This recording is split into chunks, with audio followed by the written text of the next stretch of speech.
1 फरवरी 2026 को वित्त मंत्री निर्मला सीतारमण इस वक्त बजट पेश कर रही हैं। बजट पेश करते हुए ही उन्होंने बजट भाषण की शुरुआत माघ पूर्णिमा और गुरु रविदास जयंती के उल्लेख के साथ की। इस दौरान निर्मला सीतारमण ने कई सारी बातें कही और देश की अर्थव्यवस्था को लेकर एक ऐसी खास बात कही जो आप सबको जान लेना चाहिए। निर्मला सीतारमण ने कहा कि ये बजट देश के लिए शुभ अवसरों के बीच पेश किया जा रहा है। वित्त मंत्री ने कहा, सरकार ने हमेशा दिखावे की बजाय जनहित को सर्वोच्च प्राथमिकता दी है। हर निर्णय में आम लोगों के हितों का ध्यान रखा गया है। सरकार द्वारा किए गए लगातार आर्थिक सुधारों और नीतियों के परिणाम स्वरूप देश ने 7% की उच्च विकास दर हासिल की है। वित्त मंत्री ने कहा, भारत अब विकसित भारत की दिशा में विश्वास से भरे कदम से आगे बढ़ रहा है और ये यात्रा निरंतर जारी रहेगी। बजट भाषण की शुरुआत में वित्त मंत्री ने कहा कि फार्मा और बायोटेक सेक्टर के लिए कई बड़े ऐलान करने जा रहे हैं। अगले 5 सालों में 10,000 करोड़ रुपए बायो फार्मा सेक्टर के विकास पर खर्च किए जाएंगे। इसका मकसद रिसर्च, इनोवेशन, वैक्सीन डेवलपमेंट और एडवांस थेरेपीज को वैश्विक स्तर पर प्रतिस्पर्धी बनाना है। फार्मास्यूटिकल शिक्षा और रिसर्च को बढ़ावा देने के लिए 3 नए राष्ट्रीय NIPERS यानी national institute of pharmaceutical education and research स्थापित किए जाएंगे। इससे गुणवत्तापूर्ण स्किलिंग, अत्याधुनिक लैब सुविधाएं और ग्लोबल टैलेंट तैयार करने में मदद मिलेगी। केंद्रीय वित्त मंत्री निर्मला सीतारमण ने कहा, आत्मनिर्भरता को मार्गदर्शक सिद्धांत मानते हुए हमने घरेलू विनिर्माण क्षमता, ऊर्जा सुरक्षा का निर्माण किया है और आयात पर निर्भरता को कम किया है। साथ ही हमने ये सुनिश्चित किया है कि सरकार के हर कदम से नागरिकों को लाभ मिले। हमने रोजगार सृजन, कृषि उत्पादकता, घरेलू क्रय शक्ति और लोगों को सार्वभौमिक सेवाएं प्रदान करने के लिए सुधार कार्य किए हैं। इन उपायों से लगभग 7% की उच्च विकास दर प्राप्त हुई है और गरीबी कम करने और लोगों के जीवन स्तर में सुधार लाने में हमें महत्वपूर्ण प्रगति करने में मदद मिली है। इस दौरान उन्होंने कई और बातें कहीं। उनका कहना था कि आर्थिक ग्रोथ को बढ़ावा देना ही लक्ष्य है। उन्होंने निवेश, उद्योग और रोजगार सृजन को मजबूत करने को लेकर बातें कहीं। जनता की उम्मीदों को पूरा करने का भी जिक्र किया। सामान्य नागरिकों को अधिक सुविधाएं और अवसर देने का जिक्र किया। उन्होंने भाषण में जिक्र किया सबका साथ और सबका विकास।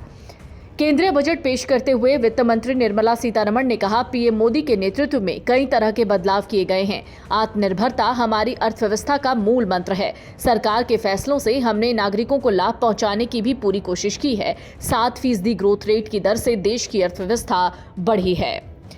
Honorable Speaker, sir, on the sacred occasion of Magh Purnima and the birth anniversary of Guru Ravidas, I present the budget for the year 2026-2027. Since we assumed office 12 years ago, India's economic trajectory has been marked by stability, fiscal discipline, sustained growth, and moderate inflation. This is the result of conscious choices we have made, even in times heightened uncertainty and disruption. Our government, led by Honorable Prime Minister Modi, has decisively and consistently chosen action over ambivalence, reform over rhetoric, and people over populism. We have pursued far-reaching structural reforms, fiscal prudence and monetary stability, whilst maintaining a strong thrust on public investment. Keeping Atmanirbharta as a lodestar, we have built domestic manufacturing capacity, energy security, and reduced critical import dependencies.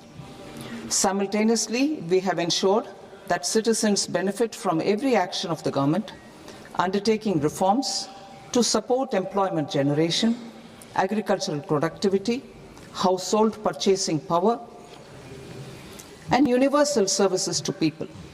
These measures have delivered a high growth rate of around 7% and helped us make substantial strides in poverty reduction and improvement in the lives of our people.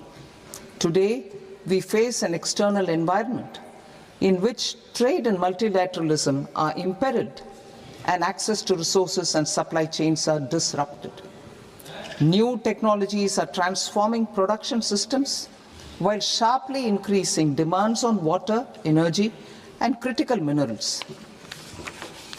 India will continue to take confident steps towards Vikasit Bharat, balancing ambition with inclusion. As a growing economy with expanding trade and capital needs, India must also remain deeply integrated with global markets, exporting more and attracting stable long-term investment. Video desk amarujala.com। अगर आप ये video YouTube पर देख रहे हैं तो हमारे channel को सब्सक्राइब कर बेल आइकन दबाएं और Facebook पर देख रहे हैं तो हमारे पेज को लाइक करें।